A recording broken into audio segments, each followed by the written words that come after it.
吧？你很多东西你不知道它发生了什么，所以说，很多东西在我看来，其实90%以上其实都是个误会，或者说是自己没有搞明白。那当然也有那种大概10%的几率是，可能会被区别对待啊，或者说可能怎么样，但概率还是非常小的。那我经常在说一个事情啊。新闻，什么叫新闻？新闻是有特殊性和时效性的，对吧？那如果这个事情天天是这样的，那也就没有新闻了，对吧？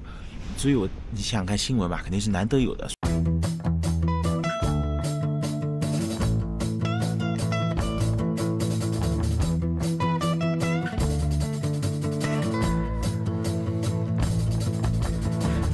因为我们乘坐的是狮航啊，所以狮航这种廉价航空是没有水的，所以我们自己体现自己快，在这里的机上带个空瓶子就可以了。大家其实进来不要怕没水，就外面买瓶矿泉水，然后把里面水倒掉，然后瓶子是可以拿进来的，对吧？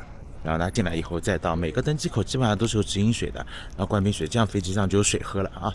这个也提醒一下大家，就是不管你坐的航空是什么航空，对吧？但凡是没有餐食的航空，你就准备好一瓶水啊，这个就别说了，对吧？因为你分不清楚什么是联航，什么是标准的航空，那么就这样保险一点，不然的话又会出现原来的纠纷，说什么水都没有呀，或者怎么样没有毯子啊。那这里坐飞机跟在泰国这种坐大巴一样的，就是你自己要准备好外套，对吧？不管你坐哪个飞机，哪怕你坐的是阿联酋航空，他给你毛毯，你自己也多穿一点，因为飞机上是比较冷的。不要看大夏天，尽量带一件外套，带一件防晒服。那么然后如果不够，再配合着飞机上的毛毯。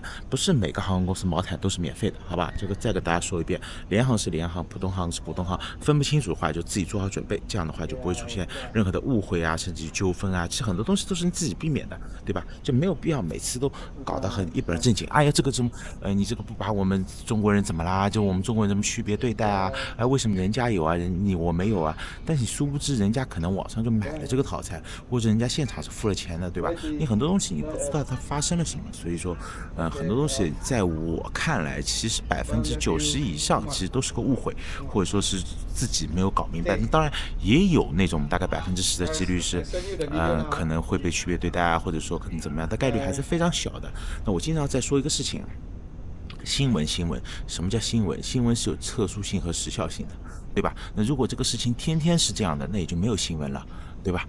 所以你想想看，新闻吧，肯定是难得有的。所以很多人现在也有很多人私信，包括前2天不是曼谷的那个事件嘛，对吧？有很多想让我来讲一讲，那没什么好讲的，这件事情跟泰国没有什么关系。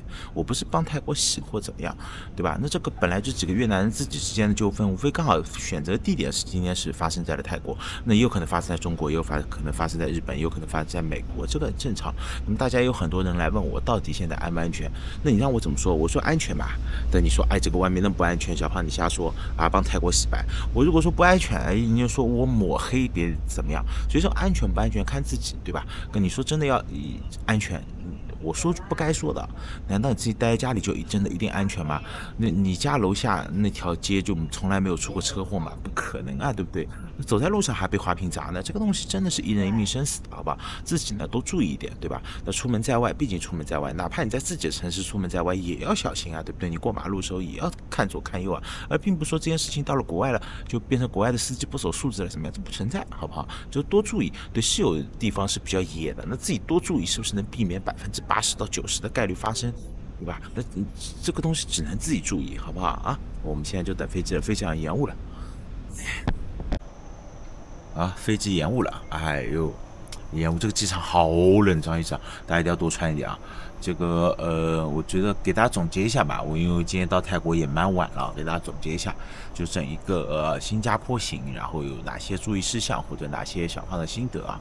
第一呢，就是物价，对吧？这个万边你旅游嘛，肯定是离不开物价的。那当然有钱人除外啊，有钱人可以划走。就是我是觉得这个物价真的有点高了啊，跟我们国内的来比，我呢，因为只能拿我们江浙沪来比，对吧？我们江浙沪呢，大概在这里的物价，我是觉得在江浙沪的4倍左右，5倍可能夸张一点，4倍真的是在4倍左右。就是你随便点一个这种海南鸡饭啊，怎么样的，就在国内，我估计综合体里面啊，或者说外卖也就15块钱之内吧，这里大概要卖到个30左右啊，那这个是普通的一个饭。那吃的方面，那用的方面，那像可乐，这里7-Eleven是2.5块到3块钱一瓶可乐。那么折合人民币的话，3、5、15，就将近15块钱左右一瓶可乐啊。国内的话现在3块到3块5，这我只是随便举个例子。就这里物价大家做好准备，这个在新加坡待个3、4天，我觉得1万人民币真的逃不掉。第二，这里住宿也非常贵，国内一般的汉庭如家100多块钱的，这里要卖到将近400块钱到500块钱左右啊，这也基本上就翻了个3倍了。那么这是我对新加坡的整一个印象，物价非常高。第二个印象是很多人会觉得新加坡是个花园城市，新加坡非常干净，新加坡这个好那个好。其实呢，我客观的说，新加坡可能没有各位想象的那么好。它有好的地方，对吧？那么，包括一个城市建设啊，包括怎么样？那当然，在这么小的一个地方能建设出这样的一个国家和基建，当然是很不容易。而且它很多的基建是停留在几十年前的，但是跟我们现在国内的基建或者各方面的程度来说，它新加坡可能是九几年的时候可能会比较好吧，现在会相对逊色一点。包括它城市的环境，包括它干净程度，并没有想象的那么高。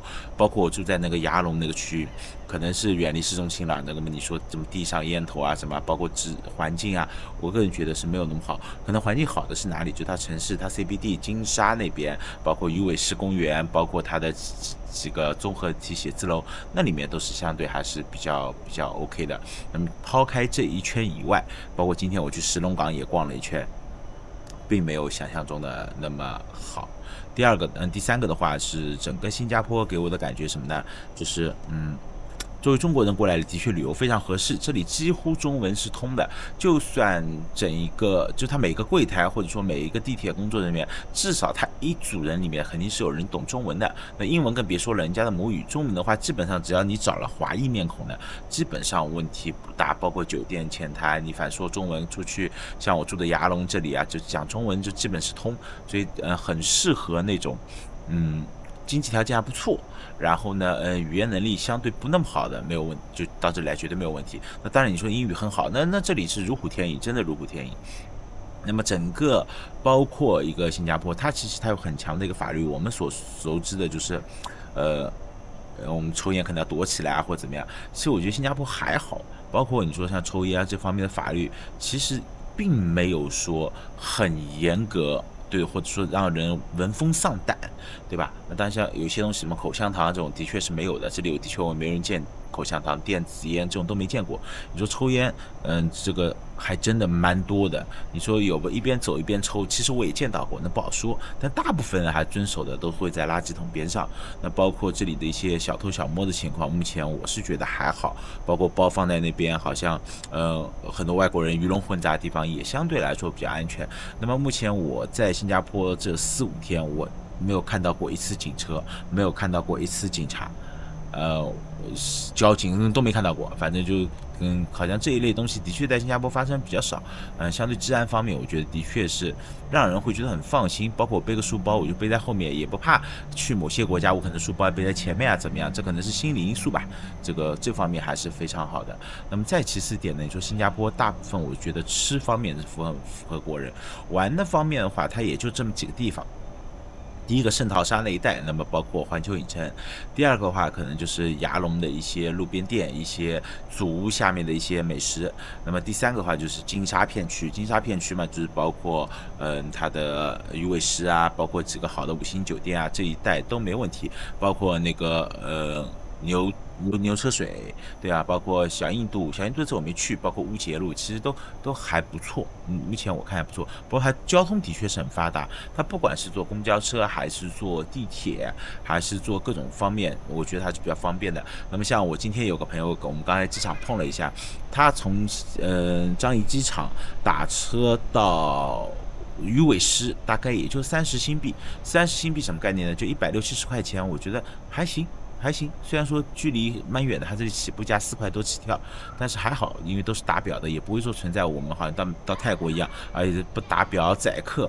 说到这个宰客，我好像这几天我的确在新加坡没有看到，全部都是明码标价的，是多少就是多少，不管你是坐车还是干嘛。然后后面再讲一下这里的支付方式。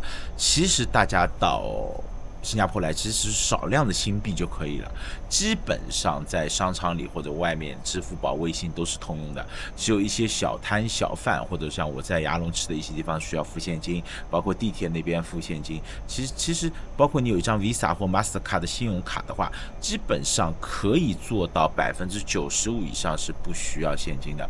一张信用卡加支付宝、微信在这里基本是通用了，已经很发达了这方面移动支付，可能存在一些小地方呢，可能需要一点现金。然后这里现金的最大面额是100，我见到是100，应该是100。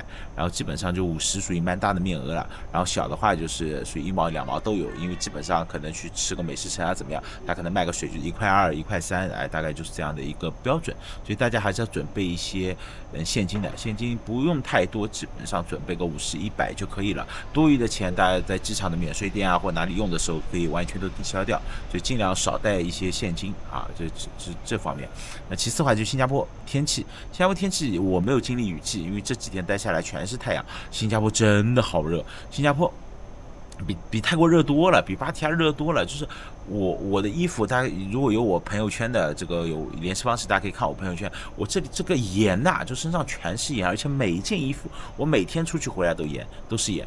那你说我在芭提雅好像没有这样的情况，没有那么热，而且整个新加坡就非常热，白天就基本直晒。但是很奇怪，新加坡人相对来说是比较白，然后他也不会说晒得很黑，可能紫外线比较少还是什么原因？因为像在泰国有时候我们晒就是会身上直接晒红啦，或者晒伤啦。在新加坡我也是这样一路在晒，我也没有说戴个帽子撑把伞，但好像没有出现晒伤的情况啊。新加坡晒伤情况都没有比较少，不像芭提雅很多老外你去看身上都发红的或者怎么样，但是新加坡好像没有，那也有可能是新加坡法律规定不能裸露上身的关系啊。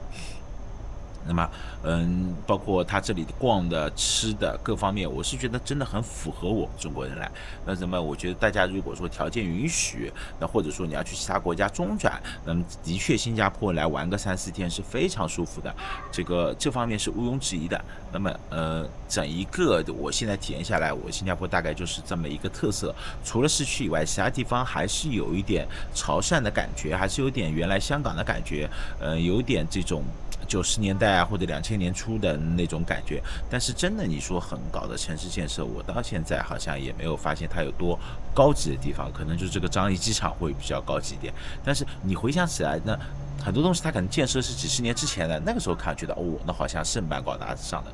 然后呢，因为这次到新加坡来，我也没有车，基本上是坐的是公共交通，坐的是公交车和地铁，然后因为费用比较高，所以基本上就是点对点，大部分是靠走路。那么新加坡其实根本没有大家想象中的那么小，新加坡还是蛮大的。你不管是坐个地铁、坐个车，可能从东坐到西也要一个多小时，对吧？包括今天其实早上我去了趟石龙港逛了一下，还是蛮远的。而且新加坡分布很大，大家玩的话，基本上也就是在樟宜机场，然后到了牙龙，到了市中心，到了圣淘沙，基本上就在南边这一片玩。其实新加坡还有一个北边、西边，包括东边，我都没有去，都好像网上没有什么样的攻略。我觉得下次如果有机会啊，还是要在新加坡有辆车，然后因为我的驾照是泰国驾照嘛，是通用的，然后我们把整个新加坡可以去逛逛。新加坡其实只玩了南边，大家没发现吗？就基本所有的景点都在南边，到了乌节路以北就没有了，就基本上是北边、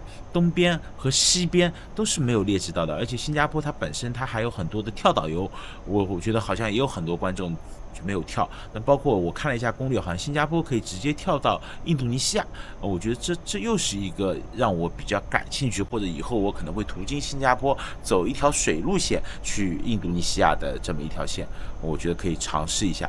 这个作为马六甲海峡，作为柔佛海峡、马六甲海峡这一道的这个航道，那么新加坡的确现在发展的很不错。那么当年的亚洲四小龙也不是白称的，对吧？建国才60几年就建国，我没记错的话，到今年好像才第59年，对吧？连建国都没60年，那的确，它这里会有很浓厚的这种英国当年殖民东印度公司啊、东印度公司啊、英国啊当年留下的一些产物，那包括这里的一个英语语言啊各方面，它会有很多的一个历史的痕迹在这里。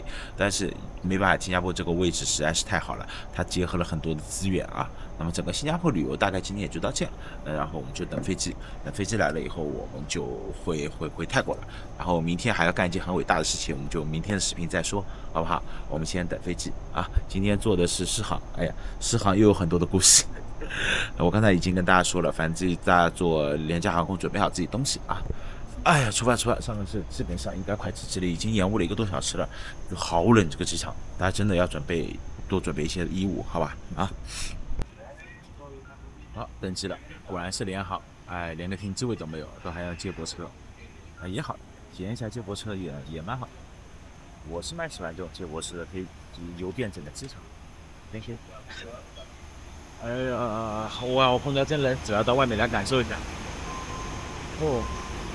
哎，他很奇怪，他为什么不在这里开门呢？要反方向，对吧？这个车也蛮奇怪的。一般来说都是面朝着这个门的，对吧？那哪有这样走过来的？啊，也不知道会开到哪里。不知道满了没满？他好像严格按照人数的。我出来就看到空客 A380，新航的 A380。高飞机，然后边上那家是墨镜侠7，就是那个 A350，真的我已经可以基本上看玻璃就能认出是那一家飞机。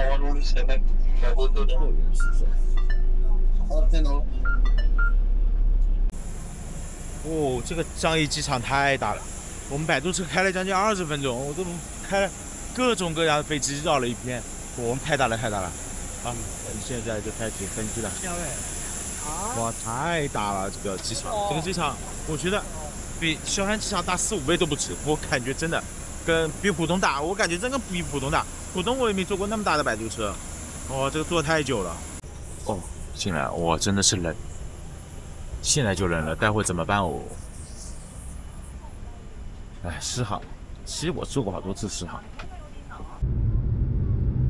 好，我们起飞了，我们就离开新加坡了，离开樟宜国际机场，离开新加坡。泰国见。2 hours later， 睡懵了，这个延误太可恶了。本来的话是延误了1小时40分，将近快延误2个小时，就追了一点回来，只延误了1个小时。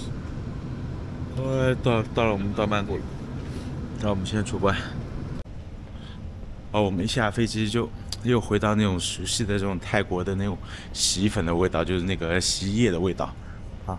这个我们出关，哎呀，廊曼机场也有个将近1年没来了，我估计现在没有什么人，应该不用排很久的队。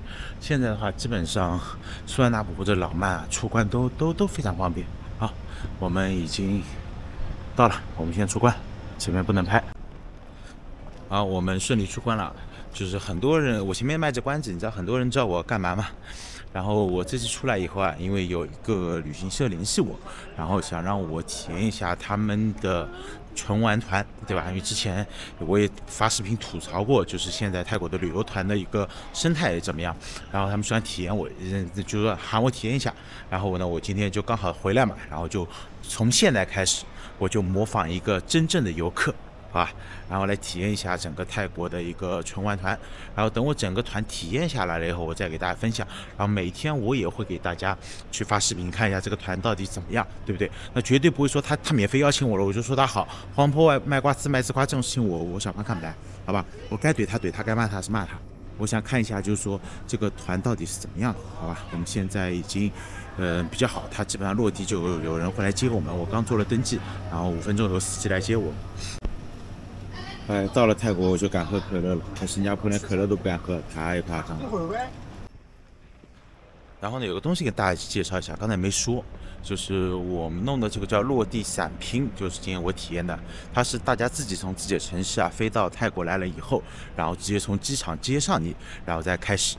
然后呢，刚才也蛮贴心的，虽然说我有泰国长实电话卡，他也给了我一张电话卡，从电话卡从接机开始，这一趟的行程也就开始了。所以从现在开始，小胖就是个小白了啊。然后所有到达旅客，他都会到这个5号门进行一个接机，因为大家都是落地伞拼的嘛，每个人过来时间不一样。好，我今天已经快泰国时间2点钟了，北京时间3点了，他们也会在这里等。这点工作人员倒蛮辛苦的。首先从落地开始，我觉得目前问题不大。首先给了我们的电话卡啊，这个牛逼 ，AIS 价是29的，就是50人民币的电话卡。它不是 True 的那个游客卡，对吧？它是 AIS 的5G 游客卡，这是我第一次见，这个厉害了。这次我就是来抓小毛病的，然后到现在我们已经等了将近快半个小时了。第一印象非常不好，这个工作人员一直背对着我们，我们喊他也没反应，永远让我们等一下。我会把这段视频发给他们老总。这真的，我站在这里已经半小时了，我问他到底需要多久，我用中文问的，没用泰文，他永远是等一下。我说能明确告诉我是什么时候吗？5分钟、10分钟、10分钟、5分钟。我不知道是晚上车少还是怎么样，那如果是白天会提前还是会往后呢？不知道呀。我已经有点生气了，因为现在已经是泰国时间凌晨2点了。哇，这是偶遇泰国明星了，还是韩国明星？都一帮跟拍一帮粉丝啊，又厉害了。好，大概半个小时左右接上我们了。这个我们现在出发去酒店，已经凌晨2点半了。啊，到了，直接办理入住了。今天太累了，现在已经都快3点钟了。我们入住是美居的苏拉旺酒店，苏拉旺919，对。哎呀，我们看一下房间，这就是美居的酒店，还行，就普通的一些商务型酒店，在这里也要卖，刚才我查了一下，卖600块钱。